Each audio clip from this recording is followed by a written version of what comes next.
If you've lost access to your Target account and don't have your phone number available, you can still recover your account by following these steps. Step 1. Visit the Target website. Go to the official Target website and navigate to the login page. Look for the option that says Forgot Password or Need Help Signing In to begin the recovery process. Step 2. Enter your email address. Input the email address associated with your Target account. This is crucial as it will be used to send you recovery instructions. Make sure to double check for any typos. Step 3. Check your email. After submitting your email address, check your inbox for an email from Target. This email will contain a link or instructions on how to reset your password. If you don't see it, check your spam or junk folder. Step 4. Follow the reset instructions. Click on the link provided in the email and follow the instructions to reset your password. Create a new password that is strong and secure, ensuring it meets any specified requirements. Step 5. Log into your account.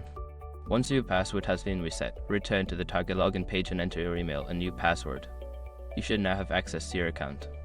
If you encounter any issues, consider reaching out to Target customer service for further assistance. By following these steps, you should be able to recover your Target account without needing your phone number.